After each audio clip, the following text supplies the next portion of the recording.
I'm Jordan. This is Pete, and today I'm going to be talking about the five best books that I read in 2021.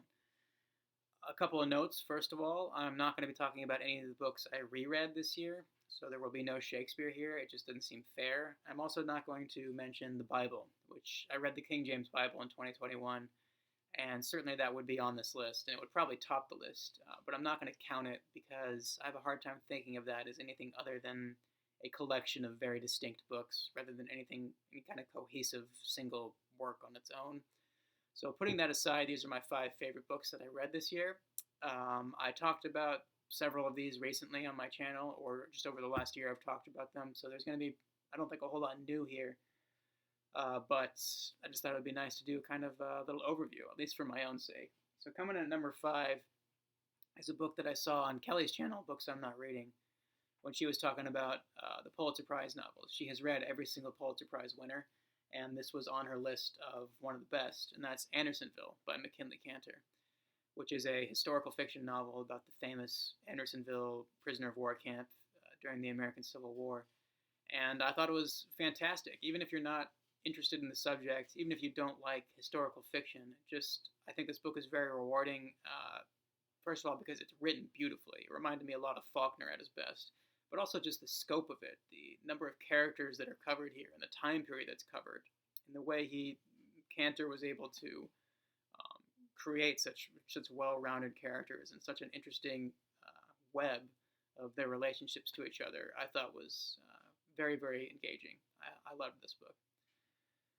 Moving on to number 4 was a book I read very early this year, and that's A Little Stranger by Sarah Waters. I'm a big Sarah Waters fan. I think as of right now, this is my favorite of her books that I read. This is a kind of gothic ghost story, very atmospheric, slow burn kind of novel that I thought was beautifully done. It reminded me a lot of Shirley Jackson, which I consider a tremendous compliment. And I just thought it's a book I think about frequently. It has some of the most frightening moments I've ever read in any book. And it's also just a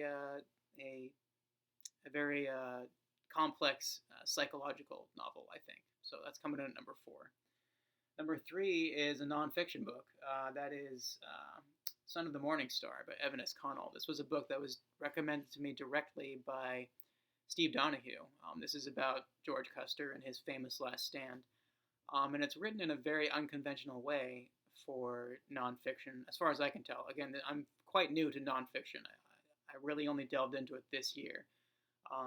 But as far as I can tell, this is a very experimental nonfiction novel. It's written in a non-linear, kind of impressionistic style, which I thought worked tremendously well. The way he was able to conjure up the atmosphere of the time period and the place, but also the way he was able to create portraits of the various historical people involved in this story was very novelistic without feeling like he was doing violence at all to the history, what little I know of it.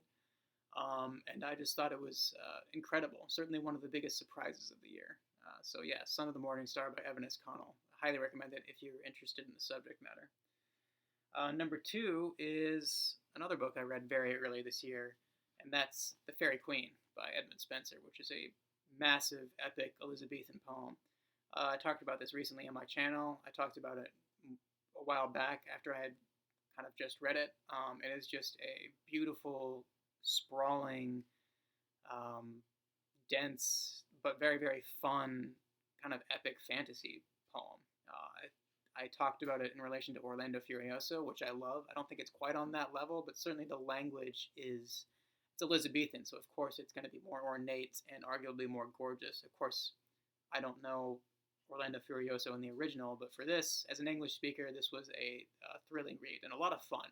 It didn't quite have the humor that Orlando has, I'd say, but it does certainly have the whimsy and the beauty and the adventure. So this was a marvelous book. Highly recommend it if you aren't intimidated. It's really not as dry as it sounds. I would never call this book dry at all.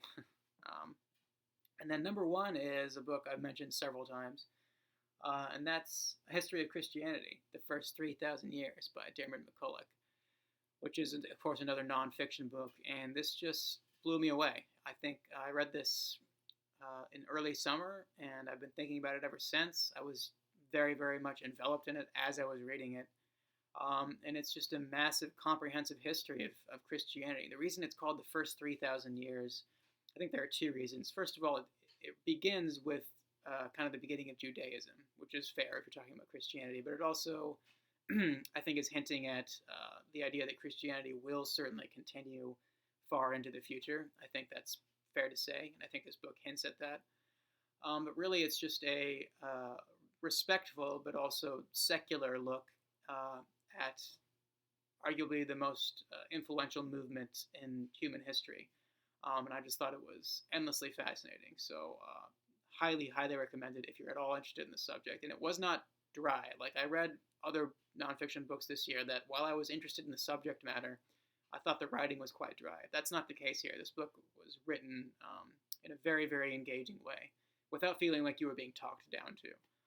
I just think it's a masterpiece. So yeah, that is my list of the 5 best books I read this year. Let me know what you think. Let me know if you've read any of them, and let me know what your 5 favorites are, or however big you want to make the list. And thank you for watching. Have a good day.